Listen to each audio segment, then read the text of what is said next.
Bana mukono bana Kampala n'ebitundu ebyetooloddewo nze mbakoola emipiira emirungi kikwatagane batuleze emmotoka tewaliwo olaga Aginox Tires and Batteries faba tusawana emipiira emirungi gyonna giriko warranty ya mwaka so tusanga bifo bibiri tulina mebaga wa Shell Kyaggwe oba Shell Agip abamu gye bita Shell Sina Supermarket oba wali ku Jomayi enamavu guno njagala ogula dukanye bulungi era twagala Kyaggwe aveeyo bulungi nnyo n'entegeka ey'omulembe entegeka esinga amasaza gonna era mpozi ne wano twagala okuyita koola bannaffe abaagala okutuvujjirira okutukwatirako kyekiseera kino era y'ensonga lwaki omulundi guno empaka zino zitandise nga bukyaliwo obudde twagala mujje mututuukirire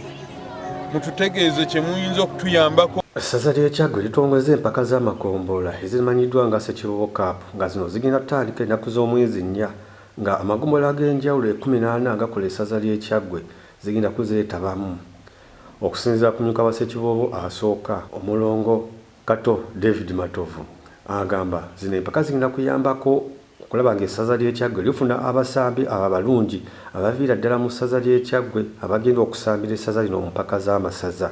Kino kigenda kutuyamba ettiimu yaffe okuvaayo bulungi nga mupozi bw'engambye nti abaana bangi abamanyi omupiira naye nga babadde eyo tebalina we balabikira olw'okuba tubadde n'enkola ebaddewo nga abazanyi tubanoonyeza waggulu n'okwata emmotoka n'ovuga n'ogenda oba ebusiya n'ojjayo omuzanyi ajja azannyire Kyaggwe naye kakati abaana baffe abazanyi abali eyo wansi eyo ebukunja oba ekatosi ajja kubanga asobola okusooka okweyolekera mu muluka gwe yeeyolekere mu ggombolola ye yeeyolekere mu ssaza so nga ate n'omukisa gw'ebika nagwo gujja kubanga weeguli kuba tugenza okulaba nti empandiisa ya bazanyi bano nabo ejja kubanga erondoola okumanya wa gye bava gye bazaalibwa beddira ki.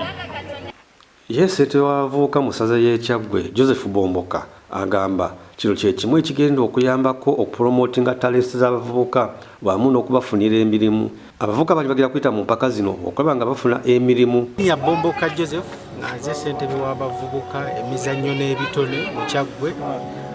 Ssaabasajja Kabaka omwaka ogwedde bwe yali akuza amatikira ag'omulundi ogwasatu yatutegeeza abavubuka obutabongoota ate era n'atusaba abavubuka obutava mu byalo tubeere mu byalo enkulaakulana ejja tusangayo. N'olwekyo kino kye tutandise okusitula ebitone by'abavubuka kugezaako kutuusa nkulaakulana mu bavubuka. Tusuubira nti emipiira gino egya Ssekiboobo Cup gigenda kusitula abavubuka bangi mu Kyaggwe okulaba nga bafuna platform we bayoleseza ebitone n'okulaba nga beesitula mu nnyingiza. Tusuubira nti emipiira gino egya Ssekiboobo Cup gigenda kubeera mirungi era nga tutambulidde wamu ffenna emipiira gino gijja tugattako tukunga bannakyaggwe bonna okujja okubeerawo n'okugiwagira emipiira gino yo gyonna magombolola gye ginaabeera gizannyibwa ate era mbakunga nga 11 ogwokubiri okujja wano ku ssaza.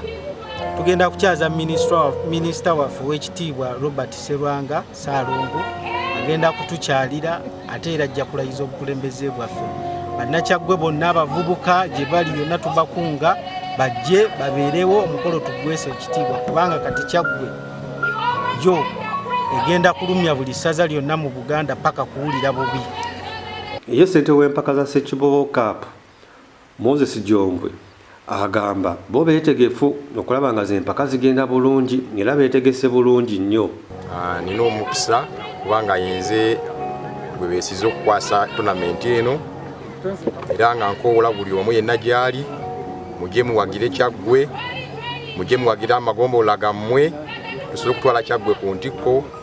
Essaawa ya leero ekigendererwa kyaffe kyakulaba nga Kyaggwe tukwatako Ssaabasajja Kabaka mu ngalo ntegeeza nga tuli ku fayino z'amasaza.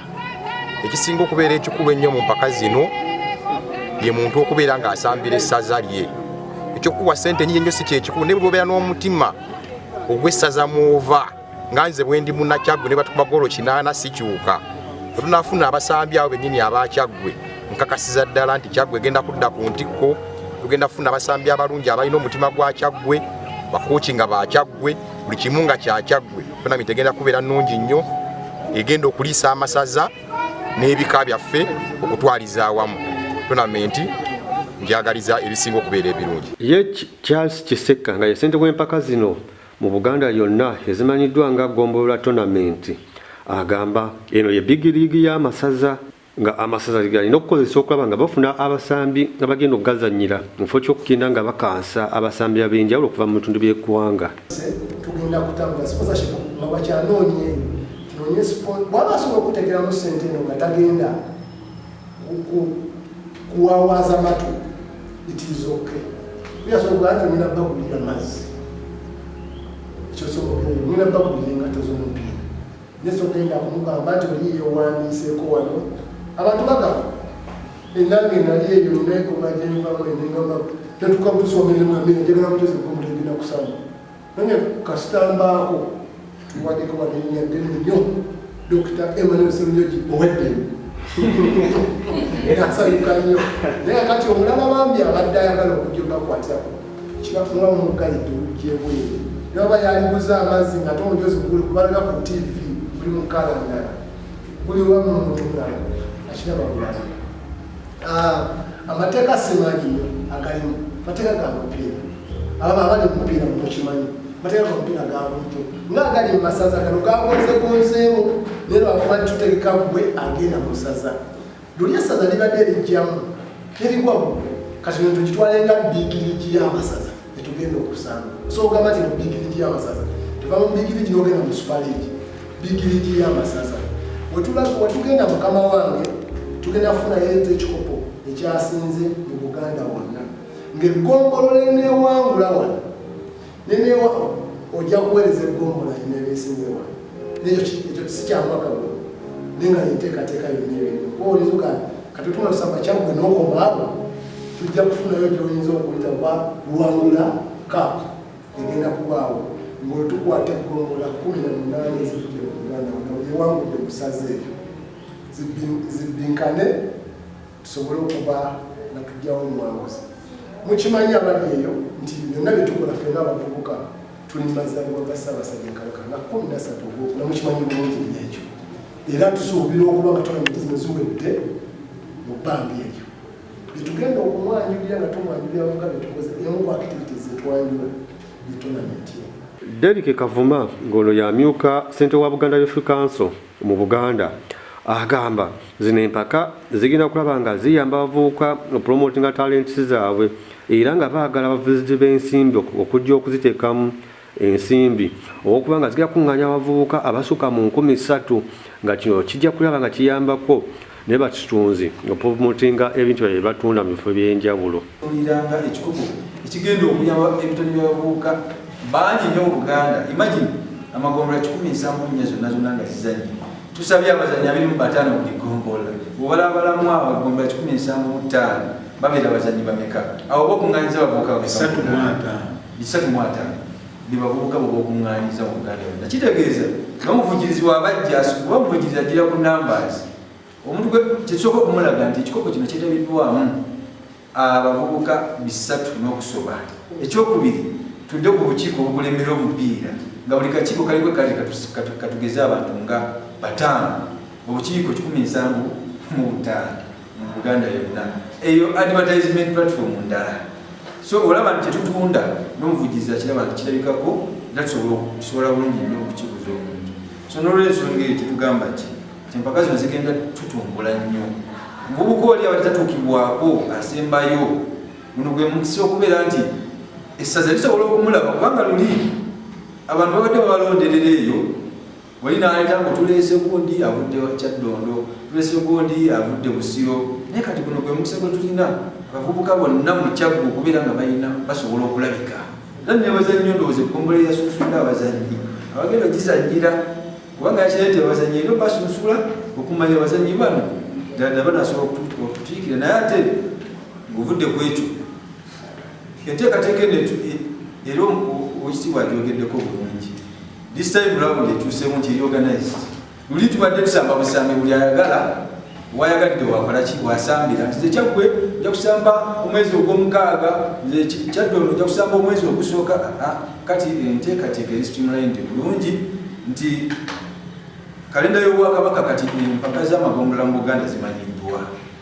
Kalenda y'obwakabaka nti wakati wa January ne April wajja kubeerangawo empaka z'amagombolola mu Buganda.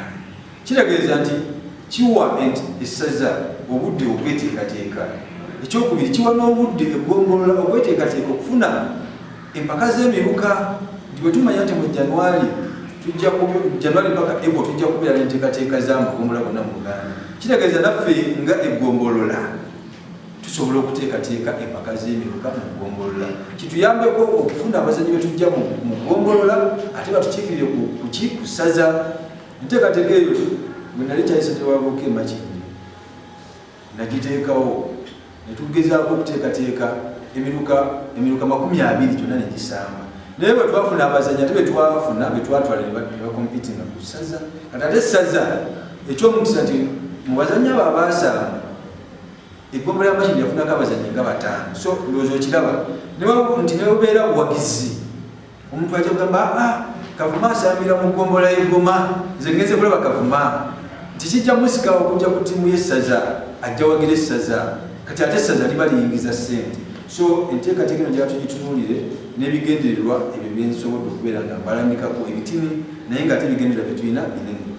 So waggulu minisitule yalambika nti essaza liteekwa okubeera n'akakiiko ak'ebyemizannyo naye akakiiko ak'ebyemizannyo ako kutuulako asookera ddala omumyuka wa Ssekiboobo Kangeze wano tutudde kubanga yatwala abavubuka n'ebyemizannyo. Addako ate okubeera nampala w'essaza kubanga nampala akolanga katugeze town clerk oba kaawo nga tuzze mu central government. Kitegeeza obuvunaanyizibwa bwe administrative yabuddukanya ku ssaza. Kakati bwe tuvaawo ne tuddako ssentebe oba n'owabawala akulembera abavubuka mu ssaza.